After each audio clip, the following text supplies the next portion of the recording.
Hello everyone, welcome to my YouTube channel English by Shanu Rawat. और दोस्तों, जैसे कि हमने अपनी जो है ग्रामर की जो वीडियोस थी उनके अंदर अपना नाउन कंप्लीट कर लिया, तो आज जो है मैं आप सभी के सामने लेकर के आया हूं अपना नाउन का practice session. It's means noun के जो आज मैं आप सभी के सामने कुछ इंपॉर्टेंट क्वेश्चंस को जो है डिस्कस करने वाला हूं, जिसमें कि आज आप पाएंगे कि नाउन से जो डिफरेंट डिफरेंट एग्जाम्स में किस तरीके से क्वेश्चन जो पूछे जाते हैं और किस तरीके से जो हमारा कोई भी एग्जाम होता है उसमें किस तरीके से या फिर किस पैटर्न से जो हमारे क्वेश्चन नाउन से निकलते हैं। तो आज का जो हमारा सेशन होने वाला है, इसमें मैं आपको जो बहुत सारे क्वेश्चंस की जो प्रैक्टिस कराने वाला हूं। और आज का सेशन हमारा मोस्ट इंपोर्टेंट है, क्योंकि ये जो हमारा आज की क्लास होने वाली है, इसमें हमने जो अब तक पढ़ा उस सभी टर्म का आज जो हमारा रिविजन भी हो जाएगा। तो चलिए दोस्तों, शुरुआत कर रहा हूं आज मैं अपने नाउन के प्रैक्टिस क्वेश्चन की। तो देखो, आज का जो सबसे पहला क्वेश्चन है हमारा, ये कहता है Payal went to her friends house and gave her 10 rupee notes. भाई ध्यान से देखिए, स्टार्टिंग किससे होती है? Payal went to her friends house and gave her 10 rupees note. आप सेंटेंस के अंदर साफ साफ देख पा रहे होंगे, क्या आ रहा है? 10 आ रहा है और 2 आ रहा है। ठीक है जी, क्या आ रहा है? 2 आ रहा है और 10 आ रहा है। और मैंने आपको अपनी कंडीशन में बताया था जिस दिन इंपोर्टेंट कंसेप्ट पढ़ा रहा था कि जो नाउन है, अगर सेंटेंस के अंदर किसी भी सेंटेंस के अंदर आपको कोई भी नंबर आ रहा है और नंबर के बाद आप देख पाते हैं हाइफिन, नंबर के बाद आपको क्या लगा मिल जाए? हाइफिन। तो हाइफिन के बाद में जो आपका आने वाला नाउन होता है या फिर आपकी जो यूनिट ऑफ नाउन होती है वो हमेशा कैसी होती है भाई? सिंगुलर होती है। कभी भी आपकी वो प्लूरल नहीं हो सकती। जब वो प्लूरल ही नहीं हो सकती तो क्या यहाँ पर रुपीज पॉसिबल है? बिल्कुल नहीं है जी। तो सेंटेंस की एरर किस पार्ट में हो गई? डी पार्ट में हमारी एरर हो गई। अब क्वेश्चन ये उठता है जी, सही फॉर्मेशन क्या होगी? तो सही फॉर्मेशन होगी 10 रुपी। सही फॉर्मेशन आपकी क्या होगी भाई? 10 रुपी नोट्स। अब ये जो नोट्स है ये मेरा बिल्कुल सही है। क्यों है? क्योंकि इस 10 के पहले आने वाला जो आपका न्यूमरल एडजेक्टिव है ये प्लूरल है। तो अगर ये न्यूमरल एडजेक्टिव आपका प्लूरल होता है तो नाउन भी प्लूरल होता है। और अगर ये सिंगुलर होता है, इट्स मींस 1 होता है या फिर ए या एन हमारा होता है, तो हमारा ये भी सिंगुलर रहता है। अब ये 2 है, इट्स मींस प्लूरल है, तो आपका नाउन भी प्लूरल चला जाएगा। लेकिन याद रखें, अगर सेंटेंस के अंदर आपका हाइफिन आ रहा है तो उस हाइफिन के बाद में जो आपका आने वाला नाउन होगा वो हमेशा हर एक सेंटेंस के अंदर सिंगुलर होता है। पॉइंट क्लियर हो गया होगा? तो ये था हमारा आज का फर्स्ट क्वेश्चन। बात कर लेता हूं सेकंड क्वेश्चन की। भाई सेकंड क्वेश्चन कह रहा है, my son is reading Dinkar's and Nirala's poetries as a part of his syllabus. ध्यान से देखिए, कह रहा है my son is reading Dinkar's and Nirala's poetries as a part. एक बात बताओ भाई, क्या से वर्ड आप देखने को मिल रहा है आपको? आपको देखने को मिल रहा है पोइट्रीज। और मैंने आपको बताया था scenery, jewellery, furniture, information, machine, machinery, technology, poetry, ये सभी के सभी जो नाउन होते हैं हमेशा कैसे होते हैं मेरे भाई? सिंगुलर होते हैं। इनका तो प्लूरल फॉर्मेशन ही नहीं किया जा सकता। तो ये जो पोइट्रीज किया है एग्जामिनर ने, ये क्या कर रखा है भाई? गलती कर रखी है। तो पोइट्रीज नहीं हो सकता। क्या आएगा आपका? पोइट्री आएगा। तो इसी वजह से एरर किस पार्ट में हो गई? हमारी सी पार्ट में एरर हो गई। चलिए जी, बात कर लेता हूं क्वेश्चन नंबर 3 पे। It is very difficult to chase a huge score in the second inning. ठीक है जी, it is very difficult to chase a huge score in the second inning. मेरे भाई साफ साफ आप सभी देख पा रहे होंगे, वर्ड मेरा क्या आ रहा है? इनिंग आ रहा है। और आपको मैंने जिस दिन रिजल्ट नंबर 3 पढ़ाया था, it's means there are some nouns which are always and only be used in a plural form. ठीक है जी, कुछ ऐसे नाउन होते हैं, सॉरी मैंने बताया था there are some noun which look like plural but they are singular in meaning. ठीक है, जिसमें कि मैंने आपको बताया था news, innings, summons, politics, mathematics. तो याद आ रहा होगा आपको। तो भाई मैंने उस दौरान आपको पढ़ाया था कि इनिंग नाम का कोई वर्ड नहीं बना, इनिंग्स होता है। वर्ड क्या होता है? इनिंग्स होता है। इनिंग कुछ नहीं होता। ठीक है, इसी प्रकार से समन नहीं होता, समन्स होता है। इसी प्रकार से न्यूज होता है, EW न्यू नहीं होता। मैथमेटिक्स होता है। और ये होते कैसे? सभी सिंगुलर होते हैं। तो इसी वजह से इनिंग नहीं हो सकता। यहाँ पे इनिंग्स आपको लेना पड़ेगा। तो एरर किस पार्ट में हो गई भाई? डी पार्ट में मेरे क्वेश्चन नंबर 3 की एरर हो गई। बात समझ में आ रही होगी? फिर से समझ लो भाई, इंग्लिश ग्रामर के अंदर कुछ नाउन ऐसे होते हैं जो कि आपके दिखते प्लूरल हैं लेकिन वास्तव में वो सिंगुलर होता है। कौन कौन से हैं वो नाउन? जैसे कि आपका न्यूज होता है, पॉलिटिक्स होता है, मैथमेटिक्स होता है, सराउंडिंग्स होता है, इनिंग्स होता है, मीजल्स होता है, फोनेटिक्स होता है। तो ये सभी जो नाउन है इनकी एंडिंग एस पे होती है। अब ध्यान दीजिए मेरे भाई, ये सारे के सारे सिंगुलर होते हैं, प्लूरल नहीं होते। अब अगर आप इनका एस हटा देंगे तो भी गलत हो जाएंगे, इनमें एस लगा देंगे तो भी गलत हो जाएगा, जैसे है वैसे ही रहता है। ठीक है जी, तो इनिंग्स होता है, इनिंग नाम का कोई वर्ड आपका नहीं बना। बात समझ में आई होगी। चलिए क्वेश्चन नंबर 4 पे लेकर के चल रहा हूं। She does not cut paper with blade but with a scissors. भाई ध्यान से देखना, she does not cut paper with blade but with a scissors. एक बात बताओ भाई, आपको साफ साफ नजर आ रहा होगा सीजर्स, और ये आपका रिजल्ट नंबर 3 से क्वेश्चन उठा। मैंने आपको बताया था कि कुछ नाउन ऐसे होते हैं जो केवल और केवल प्लूरल होते हैं, जैसे कि मेरा सीजर्स, आपका शॉर्ट्स, पैंट्स, जीन्स, आपका जो है बाइनोकुलर्स, गोगल्स, सनग्लासेस, स्पेक्टिकल्स, ये सब प्लूरल होते हैं। तो इसी प्रकार से जो मेरा सीजर्स है, ये मेरा कैसा होता है भाई, प्लूरल होता है। सीजर का मतलब आपकी कैंची। अब कैंची के अंदर आप सभी जानते हैं डबल ब्लेड होते हैं, तभी तो वो चलती है इस प्रकार से। समझ रहे हैं भाई, कैंची के अंदर कितने ब्लेड होते हैं, 2 होते हैं, तभी वो चल पा रही है। तो 2 ब्लेड है तो प्लूरल के अंदर काउंट की जाती है। जब मेरे भाई ये प्लूरल नाउन है, तो क्या प्लूरल के पहले आप इंडेफिनिट आर्टिकल का यूज कर सकते हैं? कभी नहीं कर सकते जी। समझ रहे हैं ना, प्लूरल नाउन के पहले तो आप इंडेफिनिट आर्टिकल यूज कर ही नहीं सकते। क्यों नहीं कर सकते? क्योंकि जो इंडेफिनिट आर्टिकल ए और एन होते हैं, इनका इस्तेमाल केवल और केवल किसी भी नाउन की सिंगुलरिटी को शो करने के लिए किया जाता है। जैसे कि मैं आपके सामने कह दूं ए पेन, तो इसका मतलब है मेरे भाई 1 पेन। ठीक है ना, मैं कह दूं a boy, it's means 1 boy, तो ये सिंगुलरिटी को दिखाते हैं। अब जब सीजर्स मेरा प्लूरल हो गया तो ए कैसे लगेगा? बिल्कुल नहीं लग सकता। तो इसी वजह से इसमें किस पार्ट में एरर हुई भाई, डी पार्ट में मेरी जो है एरर हो गई। बात समझ में आई होगी। चलिए क्वेश्चन नंबर 5 पे लेकर के चल रहा हूं। लिख रहा है I went to the house and found that the cart's wheel was broken. भाई बड़ा प्यारा सा क्वेश्चन आपके सामने आ गया है, ध्यान से देखिए। कहता है कि मैं घर गया और मैंने पाया कि जो गाड़ी का मतलब कार्ट थी, उसका जो व्हील था, मतलब जो पहिया था, वो टूट चुका था। भाई देखिए, आप साफ साफ देख पा रहे होंगे इस बात को, कार्ट्स व्हील, क्या नजर आ रहा है, कार्ट्स व्हील। अब एक बात बताओ कि जो ये व्हील है, मतलब पहिया है, इसमें किसका अधिकार है भैया? कार्ट का अधिकार है। और कार्ट का मतलब होता है आपकी गाड़ी। अब भाई कार्ट कैसी होती है, living non living? Non living होती है। कार्ट कैसी होती है, नॉन लिविंग होती है। अब जब नॉन लिविंग हो गई तो एक बात बताओ कि जब मैंने आपको पॉजेसिव केस पढ़ाया था, एक एडवांस लेवल की वीडियो आपको मैंने दी थी, उसका बेसिक्स दी थी। तो बेसिक्स वाली जो वीडियो थी उसमें बिल्कुल साफ साफ शब्दों में बताया था कि अगर किन्हीं भी 2 नाउन में से जो एक नाउन है, मतलब कि जो आपका मालिक है, अगर आपका मालिक नॉन लिविंग है तो उसका पोजीशन दिखाने के लिए आप हमेशा प्रेपोजिशन ऑफ का इस्तेमाल करेंगे। अब जब आपको साफ साफ नजर आ रहा है कार्ट्स व्हील, मतलब गाड़ी का पहिया, तो पहिए पर अधिकार हुआ गाड़ी का। गाड़ी कैसी है, नॉन लिविंग। जब गाड़ी नॉन लिविंग है भैया, तो अपोस्ट्रोफी ऐसी है, अपोस्ट्रोफ का यूज तो आप कर ही नहीं सकते। आप किसका यूज करेंगे, प्रेपोजिशन ऑफ का। तो यहां पर जो एक कार्ट्स व्हील की फॉर्मेशन हुई, ये बिल्कुल गलत है, और यहां पर आपकी फॉर्मेशन करनी पड़ेगी कि द व्हील ऑफ कार्ट। आपको यहां पे क्या लगाना पड़ेगा, द व्हील ऑफ कार्ट। क्यों लगाना पड़ेगा? क्योंकि कार्ट का व्हील है, तो कार्ट मेरी नॉन लिविंग है भैया, तो इसके लिए प्रेपोजिशन ऑफ का इस्तेमाल मुझे करना पड़ेगा। तो इसी वजह से इसके किस पार्ट में एरर हो गई, मेरी सी पार्ट में एरर हो गई। तो आई होप ये 5 क्वेश्चन आपको समझ में आए होंगे। अब मैं बात कर ले रहा हूं क्वेश्चन नंबर 6 से, तो कहीं नहीं जाना भाई, अभी वीडियो बाकी है। चलिए जी, क्वेश्चन नंबर जो 6 से बात कर लेते हैं। क्वेश्चन नंबर 6 ये कह रहा है आपका Sachin Tendulkar has scored more than 5000 runs. एक बार फिर से पढ़िए क्वेश्चन को। ये कह रहा है Sachin Tendulkar has scored more than 5000 runs and no run. देखो भाई, सीधा सीधा सा सेंटेंस आपके सामने दिया हुआ है, क्वेश्चन बड़ा इजी सा है, आप देख पा रहे होंगे 5000 रन्स।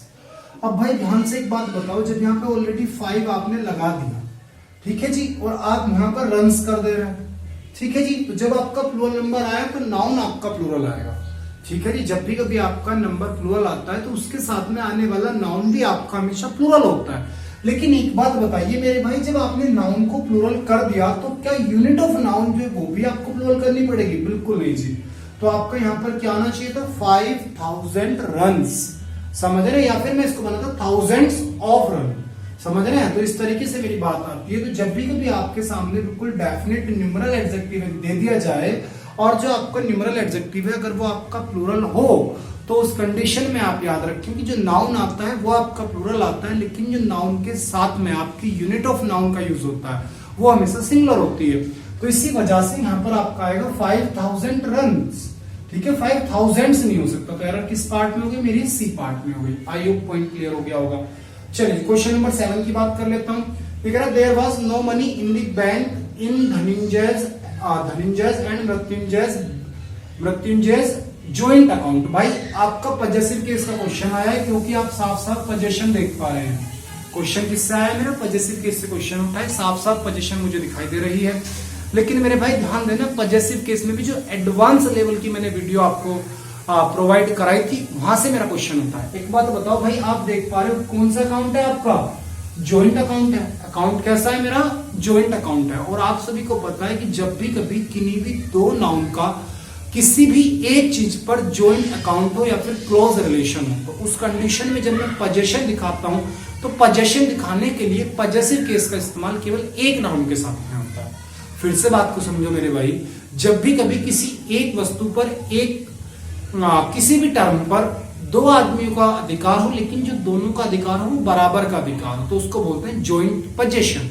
तो अगर कहीं पर भी किसी सेंटेंस के अंदर जॉइंट पोजीशन वाली कंडीशन बन रही है तो जॉइंट पोजीशन को शो करने के लिए केवल एक जो मेरा सेकंड वाला नाउन होता है मैं उसके साथ में जो है अपोस्ट्रोफी एस का यूज करता हूं, ना कि दोनों नाउन के साथ में पजेसिव केस का। तो ध्यान दीजिएगा, यहाँ पर अकाउंट मेरा कैसा है भाई, जॉइंट अकाउंट है। अब जॉइंट अकाउंट है तो आप सभी जानते हैं कि जॉइंट अकाउंट का मतलब क्या होता है कि दोनों जो मेरे अकाउंट होल्डर है उनको बराबर के राइट्स हैं। जब बराबर के राइट्स हुए तो भाई जॉइंट पोजीशन यहाँ पर हो गया। तो जब जॉइंट पोजीशन हो गया तो भाई अलग अलग जो ये पोजीशन दिखाया जा रहा है इसकी जरूरत मुझे नहीं है, केवल एक ही पोजीशन जो है काफी है। ठीक है, तो ये जो मैंने धनंजय लगाया हुआ है ये मेरा गलत है, तो एरर किस पार्ट में होगी, मेरी सी पार्ट में होगी। अगर आपको याद आ रहा होगा, आपने एडवांस लेवल के पजेसिव केस वाली वीडियो देखी होगी तो आप याद करना, मैंने बताया था आपको Arjun and Bhim's wife in Mahabharat, Arjun और भीम की पत्नी महाभारत में। तो आप सभी जानते हैं कि महाभारत में तो भाई अर्जुन और भीम की पत्नी एक ही थी, तो मैंने इसी वजह से अर्जुन एंड भीम्स किया था, अर्जुन के साथ नहीं लगाया था, केवल भीम के साथ में पजेसिव केस का यूज किया था। तो आप याद रखें भैया, अगर जॉइंट पोजीशन या क्लोज रिलेशन दिखाना है तो पजेसिव केस केवल एक के साथ आता है, दोनों के साथ नहीं आता। चलो भाई क्वेश्चन नंबर 8 पे लेकर के चल रहा हूँ। ये कह रहा है लिंग्विस्टिक। एक बात बताओ भैया, लिंग्विस्टिक मैंने कुछ आपको पढ़ाया नहीं होता जी, लिंग्विस्टिक्स होता है। ये बिल्कुल ऐसे होगा जैसे अभी इनिंग का क्वेश्चन आया था, क्वेश्चन नंबर आई थिंक अभी था सेकंड थर्ड क्वेश्चन हमारा, जिसमें कि मैं इनिंग बता रहा था। तो इनिंग कुछ नहीं होता, इनिंग्स होता है। तो इसी प्रकार से लिंग्विस्टिक कुछ नहीं होता, लिंग्विस्टिक्स होता है। इसी प्रकार से फोनेटिक कुछ नहीं होता, फोनेटिक्स होता है। समझ रहे हैं ना मेरे भाई, तो हमेशा ही क्या होता है, लिंग्विस्टिक्स होता है। तो ध्यान रखना है आपको, एरर किस पार्ट में भाई, फर्स्ट पार्ट में एरर होगी। Next, sunrise is a great phenomena. मेरे भाई एक बात बताओ, ये कह रहे हैं कि जो सूर्य उदय है वो अपने आप में बहुत बड़ी फिनोमेना है, गतिविधि है। एक बात बताइए आप, साफ साफ किसका यूज कर रहे हैं आप, ए का। जब आपने ए का यूज कर दिया मेरे भाई तो इट्स मींस ए के बाद में आने वाला नाउन कैसा होता है आपका, सिंगुलर होता है। अब ये जो फिनोमेना है, ये जो मेरा फिनोमेना है ये अपने आप में कैसा होता है, प्लूरल होता है। फिनोमेनन कैसा होता है, सिंगुलर होता है। मैंने आपको याद आ रहा होगा जिस दिन पढ़ाया था rules of converting a singular countable noun into plural, उस दिन मैंने आपको एक एक पॉइंट बड़े प्यार से क्लियर किया था, अच्छे से क्लियर किया था, डेप्थ में जाकर क्लियर किया था। तो भाई वही वाली बात आ गई आपकी, जब में ए आ गया तो यहाँ फिनोमेना थोड़ी आएगा, फिनोमेनन आएगा। समझ रहे हैं ना मेरे भाई, तो ये भी तो नाउन मुझे सिंगुलर करना पड़ेगा कि जो सूर्य उदय है वो अपने आप में एक बहुत बड़ी या फिर अपने आप में एक महान गतिविधि है। तो भाई एक गतिविधि है ना सूर्य उदय, ऐसा थोड़ी बहुत सारी गतिविधियां हो रही है, एक गतिविधि हो रही है। तो इसी वजह से अ ग्रेट फिनोमेनन होगा, बिकॉज फिनोमेनन मेरा सिंगुलर होता है, फिनोमेना मेरा प्लूरल होता है। पॉइंट क्लियर हुआ होगा सभी को। चलिए जी आगे बढ़ जा रहा हूं। इसी प्रकार से नेक्स्ट क्वेश्चन देखिए, ये कह रहा है success in money making is not always a good criteria of real success in life. भाई फिर से आपका प्यारा सा क्वेश्चन है, आप देख पा रहे होंगे वर्ड क्या आया है, क्राइटेरिया आया है। ये कह रहा है कि जो पैसे बनाने में या फिर पैसा कमाने में जो सक्सेस है वो केवल वो अच्छा क्राइटेरिया नहीं होता, हमेशा जिंदगी में वास्तविक सफलता को देखने के नजरिए से। अब भाई आप देख पा रहे हैं ये कह रहा है इज नॉट ऑलवेज आ, क्या लगा दिया भैया, ए यूज कर दिया। जब ए कर दिया इट्स मींस मुझे सिंगुलर टर्म यूज करनी पड़ेगी। यहाँ पर वर्ड ले रहे हैं क्राइटेरिया, और मैंने आपको पढ़ाया था क्राइटेरिया जो होता है ये प्लूरल होता है, क्राइटेरियन मेरा सिंगुलर होता है। ठीक है जी। क्राइटेरिया मेरा कैसा होता है, प्लूरल होता है। क्राइटेरियन मेरा जो होता है ये सिंगुलर होता है। तो इसी वजह से भाई यहाँ पे क्राइटेरिया नहीं आ सकता, क्राइटेरियन आएगा। क्यों? क्योंकि मुझे भाई सिंगुलर टर्म लेनी है। तो एरर किस पार्ट में होगी, सी पार्ट में मेरी होगी। बात समझ में आई होगी सभी को। चलिए, फिनोमेना और क्राइटेरिया, क्राइसिस, इन सभी वर्ड्स को थोड़ा ध्यान देना। क्यों ध्यान देना? क्योंकि भाई ये जो वर्ड्स है मेरे, ये कुछ ऐसे सेलेक्टेड नाउन होते हैं जो किसी प्रकार का कोई रूल्स रेगुलेशन फॉलो नहीं करते। तो जब फॉलो ही नहीं करते तो भाई इनका जो प्लूरल फॉर्मेशन होता है वो इर्रेगुलर होता है और वो हमको याद ही करना पड़ता है। ठीक है जी। चलिए, बात समझ में आई होगी, आगे बढ़ जा रहा हूँ। क्वेश्चन नंबर 11 को देखिए, कह रहा है there have been 10 women doctor in our colony. भाई एक बात बताओ साफ साफ, क्या दिखाई दे रहा है? 10 दिखाई दे रहा है। अब 10 मेरा एक नंबर है, नंबर भी कैसा है भैया, प्लूरल नंबर है। 10 कैसा नंबर है, प्लूरल नंबर है। जब मेरे भाई प्लूरल नंबर हो गया तो इसके साथ में आने वाला जो नाउन है वो भी मेरा कैसा होना चाहिए, प्लूरल होना चाहिए भाई। प्लूरल नंबर के साथ में प्लूरल नाउन। आप बताओ 10 बॉय होता है, बॉयज होता है? 10 बॉयज होता है। 50 पेन होगा, पेन्स होगा, तो 50 पेन्स होगा। तो भाई जब प्लूरल नंबर है तो प्लूरल नाउन भी तो आएगा। तो इसी प्रकार से जब 10 आपका आ गया तो नाउन में तो प्लूरल होना चाहिए। तो वुमेन थोड़ी आ जाएगा, वीमेन आएगा। तो आपको यहाँ पर क्या यूज करना था, WOMEN, वीमेन। समझ रहे हैं? आपको यहाँ क्या यूज करना था, वीमेन, WOMEN। बिकॉज वुमेन एन वाले जो कंडीशन वो सिंगुलर होती है और EN वाली जो मेरी कंडीशन होती है प्लूरल होती है। तो इसी वजह से एरर किस पार्ट में होगी भैया, बी पार्ट में मेरी एरर हो गई। तो क्वेश्चन नंबर 11 तक मैंने क्लियर कर लिया। अभी आपको कहीं नहीं जाना, क्वेश्चन सभी बाकी है। चलिए जी, एक बार फिर से अपने क्वेश्चंस की जो शुरुआत कर लेते हैं। अब क्वेश्चन नंबर अपनी जो 12 से हम जो शुरू करेंगे। देखिए क्वेश्चन नंबर 12 क्या कहता है, ये कहता है Hindu and Muslims are brothers and no error.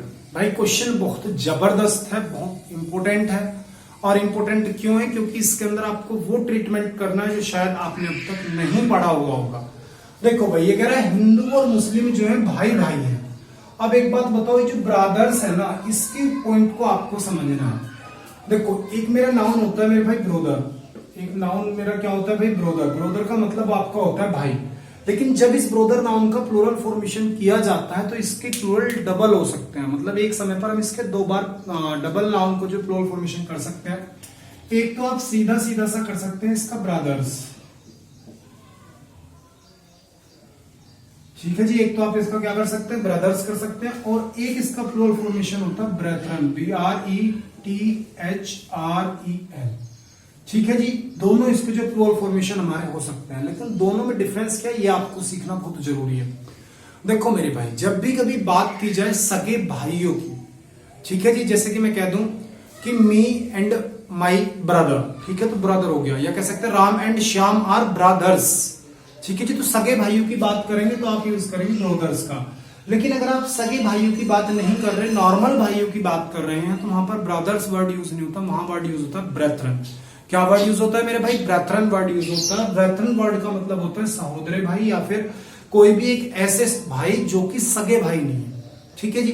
तो जैसे कि क्वेश्चन के अंदर कह रहा है Hindu and Muslims are brothers, कि हिंदू और मुस्लिम जो भाई भाई हैं। तो भाई सगे भाई तो वो है नहीं, कैसे भाई हैं वो, जो सोतेले तो नहीं कह सकते लेकिन सगे नहीं है। तो जब भी कभी सगे भाइयों की बात ना करके आप अलग बात करते हैं तो ब्रदर्स वर्ड का यूज नहीं हो सकता, वहां पर आपको वर्ड यूज करना पड़ेगा ब्रेथरन। तो एरर किस पार्ट में होगी भाई, सी पार्ट में। तो याद रखना, ब्रोदर वर्ड के डबल प्लूरल फॉर्मेशन हो सकते हैं, ब्रदर्स भी हो सकता है, ब्रेथरन भी हो सकता है। अगर सगे भाइयों की बात करोगे तो ब्रदर्स हो जाएगा, और सगे की बात ना करके किन्हीं अलग 2 भाइयों की बात करेंगे तो वहां पर आप ब्रेथरन वर्ड का यूज करेंगे। पॉइंट क्लियर हो गया होगा भाई, ध्यान से समझना, एरर आती है, ठीक है। क्वेश्चन नंबर नेक्स्ट, ये कह रहा है कि the widow who lives near his house is passing through many crisis. भाई साफ साफ देख पा रहे हैं आप, ठीक है जी। वर्ड क्या आ गया मेरा, क्राइसिस आ गया। और अगर आपने rules of converting a singular countable noun into plural वाली वीडियो मेरी देखी होगी तो भाई एरर भी पकड़ ली होगी। आप सभी को मैंने बताया था कि क्राइसिस, फिनोमेना, क्राइटेरिया, इन सब का प्लूरल कैसा होता है, इर्रेगुलर होता है। तो क्राइसिस का मतलब होता है दुविधा, परेशानी। तो जैसे ही आप इसका प्लूरल करते हैं तो IS की जगह पर हो जाता है ES। इट्स मीन्स इसका प्लूरल फॉर्मेशन आपका क्या बनता है, इसका प्लूरल फॉर्मेशन बनता है CRISES। तो ये मेरा प्लूरल बन गया। प्लूरल मैंने क्यों लिया, क्योंकि भैया इसके पहले आ रहा है मैनी, और मैनी का मतलब होता है बहुत सारे। तो जब आपने प्लूरल एडजेक्टिव यूज किया तो भाई नाउन भी प्लूरल चाहिए, तो इस वजह से क्राइसिस आएगा। तो एरर किस पार्ट में भैया, डी पार्ट में आपकी एरर होगी। नेक्स्ट क्वेश्चन, ये कह रहा है कि दीपक has 4 men servants whereas Alok has got only 1 women servant nowhere।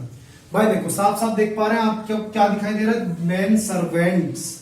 आपको क्या दिखाई दे रहा है भाई, मैन सर्वेंट्स दिखाई दे रहा है। और मैन सर्वेंट वर्ड को देखते ही आपके माइंड में एक पॉइंट क्लिक कर रहा होगा कि मैन सर्वेंट आपका कैसा नाउन है भैया, कंपाउंड नाउन। और कंपाउंड नाउन को जब भी कभी प्लूरल किया जाता है तो आप सभी को मालूम है कि प्लूरल करते वक्त जो उसका रूट वर्ड होता है उसमें एस या ईएस लगाते हैं, समझ पा रहे हैं। लेकिन जैसे ही कंपाउंड नाउन के अंदर आप टर्म यूज कर दें मैन या फिर वीमेन, तो ध्यान से समझना भाई, मैन या वीमेन अगर कंपाउंड नाउन के अंदर आपका आ रहा है तो उस कंपाउंड नाउन को प्लूरल बनाने के लिए आप दोनों नाउन को प्लूरल करते हैं। फिर से बात को समझो भाई, मैं नॉर्मल एक एग्जांपल देता हूं, brother in law compound noun है भाई, आप देख रहे हैं कई सारे नाउन से मिलकर के बना है तो कंपाउंड नाउन हो गया।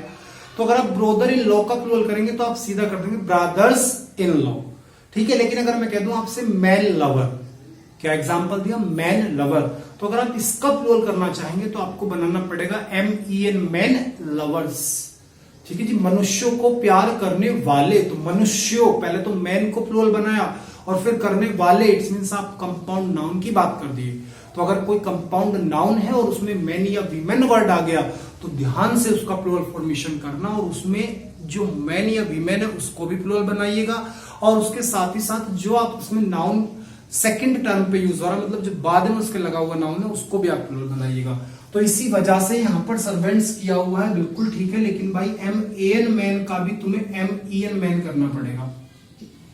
क्यों करना पड़ेगा, क्योंकि कंपाउंड नाउन है और मैन वर्ड यूज हो गया।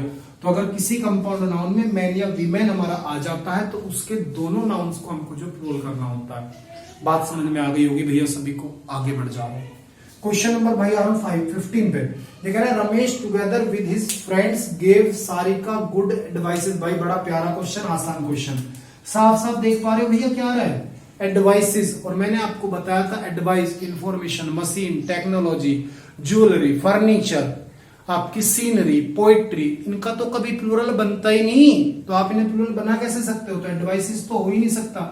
तो एरर किस पार्ट में होगी भैया, डी पार्ट में आपकी एरर होगी। आगे बढ़ रहा हूं, क्वेश्चन नंबर 16 ये कह रहा है 100 ऑफ पासर बाइज। भाई साफ साफ देख पा रहे होगे पासर बाइज क्या है, मेरा कंपाउंड नाउन है। और कंपाउंड नाउन को प्लूरल बनाने के लिए आप क्या करते हैं, आप रूट वर्ड में एस या ईएस लगाते हैं। अब पासर बाई का मतलब होता है यात्री।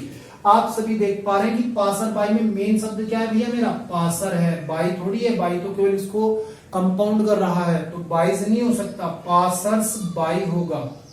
ध्यान से समझो क्या आएगा, पासर्स बाई मेरा होगा। तो इसी वजह से एरर किस पार्ट में होगी भैया, मेरी बी पार्ट में एरर होगी। बात कुछ समझ में आ रही है, नहीं आ रही? तो कंपाउंड नाउन के फॉर्मेशन को ध्यान से सीख लीजिएगा, मैंने आपको सब कुछ अपनी वीडियोस में जो सिखाया है। अगर कोई बच्चा रेगुलर वीडियो देख रहा होगा तो उसे आज मजा आ रहा होगा भाई, ठीक है ना। चलो आगे बढ़ जा रहा हूं। और नेक्स्ट क्वेश्चन आज का ये कह रहा है there is no place in this compartment. भाई बहुत लाजवाब क्वेश्चन है, ध्यान से समझना। हालांकि ये कंफ्यूजिंग नाउन का क्वेश्चन है और कंफ्यूजिंग नाउन में शायद मैं इस वर्ड को डिस्कस करना भूल गया जितना कि मुझे याद आ रहा है। तो भाई इस वर्ड को समझना बड़ा जबरदस्त क्वेश्चन है और अक्सर मैंने पेपर में यहां से क्वेश्चन लिखा है। इसमें एक वर्ड आया भाई नो प्लेस। अब इस नो प्लेस पे बात करूंगा। एक वर्ड होता है मेरे पास भाई प्लेस, और इस प्लेस वर्ड का मतलब आप सभी आप जानते हैं। प्लेस वर्ड का मतलब आपको क्या होता है, जगह होता है। लेकिन ये जो प्लेस वर्ड है और इसका मतलब जगह होता है, तो इसका इस्तेमाल आप तब करते हैं जब आप ओपन प्लेस की बात कर रहे हैं। किसकी बात कर रहे हैं भाई, ओपन प्लेस की बात कर रहे हैं। लेकिन अगर आप इसी ओपन प्लेस की जगह आप क्लोज प्लेस की बात कर लें, मतलब कोई भी एक ऐसी जगह की बात कर लें जो कि चार दीवारी से घिरी हुई है, ऊपर से कवर हुई है, तो भाई उसी जगह को दिखाने के लिए एक दूसरे वर्ड का यूज कर लिया जाता है, रूम का। किस वर्ड का यूज कर लिया जाता है भाई, रूम का। रूम का भी मतलब आपका जगह ही होता है, लेकिन अंतर क्या है प्लेस में और रूम में, कि प्लेस होती है आपकी ओपन। प्लेस कैसी होती है आपकी, ओपन। जैसे कि मैं कह सकता हूं कि हमारे यहाँ पे बहुत जगह है, इट्स मीन्स वो प्लेस है। लेकिन मैं कह दूं मेरे कमरे के अंदर कोई जगह नहीं है, तो भाई कमरा आप जानते हैं, पहली बात चार दीवारी, ऊपर से उसका रूफ है, छत है, तो वो कैसा हो गया भाई, कवर्ड हो गया। तो अगर कोई कंडीशन ऐसी बन रही है जिसमें कि जो आप जगह की बात कर रहे हैं लेकिन जगह कैसी है, कवर्ड है, तो कवर्ड जगह के लिए भाई प्लेस वर्ड यूज नहीं होता। क्या वर्ड आता है, रूम वर्ड आता है। ठीक है जी। जैसे कि एक क्वेश्चन पे आइए, there is no place in this compartment. Compartment आप सभी जानते हैं ना, कंपार्टमेंट का मतलब हो गया जगह, मतलब एक तरीके से डब्बा कह दो अगर ट्रेन की बात कर रहे हैं, और आप फ्लैट वगैरह की भी बात कर सकते हैं कि ये जो कंपार्टमेंट है इसमें कोई जगह नहीं है। तो भाई सीधी सी बात है, कंपार्टमेंट आपका चार दीवारी से भी घिरा हुआ होगा, प्लस आपके कंपार्टमेंट पे रूफ भी होगी। तो अगर कवर्ड है तो भाई क्या वर्ड आना चाहिए, रूम आना चाहिए। तो यहाँ प्लेस वर्ड का यूज नहीं हो सकता, आप किसका यूज करेंगे, रूम का यूज करेंगे। तो एरर किस पार्ट में हो गई भैया, बी पार्ट में एरर हो गई। बात समझ में आई सभी को, नहीं आई? तो चलिए भाई, ये आज मैंने कुछ आपके सामने नाउन के क्वेश्चंस लिए, जिससे कि आपका जो है पुराना रिवीजन हो गया, प्लस आपको थोड़ा सा आइडिया लगा होगा कि अगर कोई भी आपका एग्जाम होगा तो उसमें क्वेश्चंस किस तरीके से आएंगे। ये जो मेरे क्वेश्चंस थे इनका लेवल मीडियम था, ना ही टफ थे, ना ही ये क्वेश्चन इजी थे। अगर आप में से किसी बच्चे ने मुझसे पहले इन सभी क्वेश्चंस का करेक्ट आंसर दे दिया तो इट मींस याद रखो कि उस बच्चे की इंग्लिश को कोई नहीं रोक सकता बेस्ट होने से, ठीक है जी। और वो हर एक एग्जाम के अंदर जो इंग्लिश का पोर्शन है उसमें बहुत बेटर परफॉर्म भी करने वाला है, ये मेरी गारंटी है, ठीक है जी। तो चलो अब मैं आपसे जो अपनी नेक्स्ट वीडियो में मिलूंगा, तब तक के लिए भाई अगर वीडियो बढ़िया लगी हो, क्वेश्चन अच्छे लगे हो तो वीडियो को लाइक कर दो, और कोई दिक्कत आई हो, कोई भी क्वेश्चन समझ में ना आया हो तो कमेंट कर दीजिएगा। और आपका अगर कोई भी यार दोस्त सीखना चाहता है इंग्लिश तो भाई ज्यादा से ज्यादा वीडियो को शेयर कर दिया करो, ठीक है जी। चलिए मिलूंगा अपनी नेक्स्ट वीडियो में, तब तक के लिए bye bye, take care, wish you all the very best.